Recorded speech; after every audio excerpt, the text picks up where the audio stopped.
Hi, I'm Erik Voss, and Avengers Endgame's recent digital release featured a ton of bonus footage related to Endgame and Infinity War, including something I never thought would actually see the light of day, the rumored fake death scenes that screenwriters wrote to try to keep secret the film's major twists. Marvel head Kevin Feige and Endgame executive producer Trine Tran revealed that during production for Infinity War and Endgame, they used a system of multiple versions of the scripts. A Code Red script, which was the real canon version that would be in the final cut, and an alternate Code Blue script, a misdirect fake version that they distributed to maintain confusion and keep the secrets. A red herring, or a blue herring. And Feige and Tran revealed 4 scenes showing alternate versions of the deaths of Loki, Gamora in Vision and Infinity War, and Thanos in Endgame, which they animated and produced to give us a sense of what these moments would have looked like. Now, these deaths were the most critical because these, along with Tony Stark and Natasha Romanoff in Endgame, were actual legit deaths that the actors had to know about, not the dusting that they could just accomplish mostly with VFX and then bring all those characters back anyway. Now that I think of it, Loki, Gamora, Vision, and Thanos all came back or are coming back in other forms, so nothing is permanent in comics. Let's break down each of these 4 dummy scenes to see what they tell us about the alternate ideas Marvel might have for these characters in the future, and spoiler warning for everything in the MCU up to now. I don't want to hear any complainers saying, I needed more than a month to see Far From Home. Okay, the first scene shows us Loki's death in the opening minutes of Infinity War. Now, this is a moment Loki tried to trick Thanos with a hidden dagger, but instead of Thanos stopping the strike with the Space Stone, in this alternate script, all of Loki was a fake projection.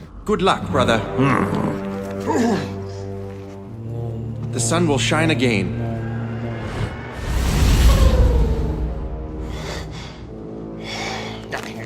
Shall we pursue him? No need. We have all we need.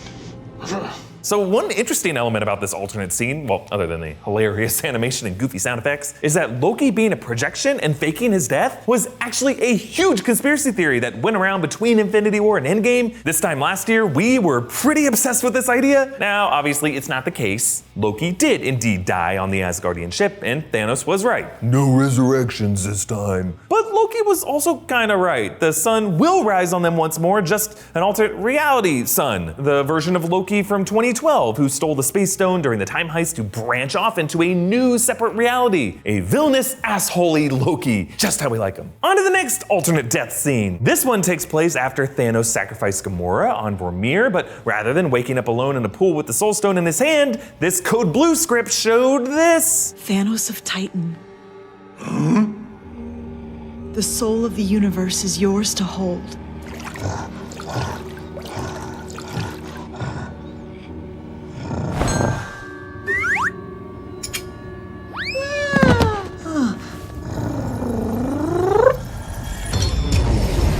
Don't do this.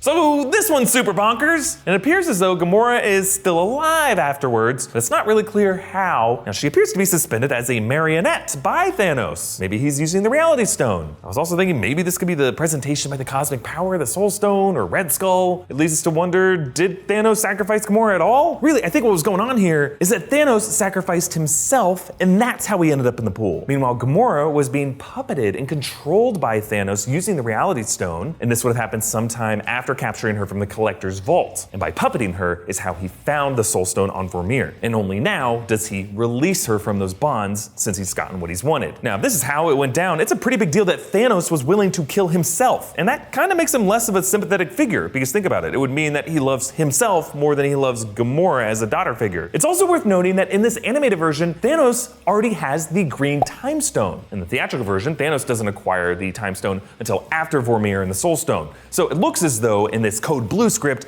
Thanos was getting the Soul Stone and releasing Gamora as a last stop before Earth in the final step. And moving on to that final step, Vision in the Mind Stone in Wakanda. After Thanos pops the deepest zit ever, reverse pleasant villain Vision, the alternate version of the scene gave Vision an interesting final moment with Wanda Maximoff.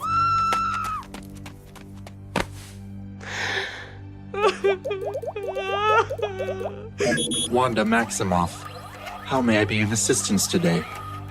So this is interesting. The implication here is that when Vision lost the Mind Stone, he doesn't die, he just kind of reboots with his memory and personality wiped. Essentially, he reverts back to Jarvis. And this is actually something we've been wondering about now that Vision will return in the upcoming Disney Plus streaming series WandaVision, set after the events of Endgame. Could Vision be restored in Jarvis form, without his memories, kind of like Wall-E, before Eva kissed his soul back into him, which totally shouldn't have worked, but you know, Disney. How much of Vision's soul was contained inside the Mind Stone? And now that the stones remain reduced to atoms in this main timeline, what does that mean for Vision's soul, if he ever had one? I mean, how much soul does a guy have if he can't taste paprika? Could Wanda Maximoff reassemble his soul? Or is an android body with an AI voice that sounds like her former man enough to keep her happy? I feel like it would for a lot of women. And moving on to the final alternate death scene from the opening minutes of Endgame, in which the Avengers track down Thanos to his farm in the garden, and Thor goes for the head.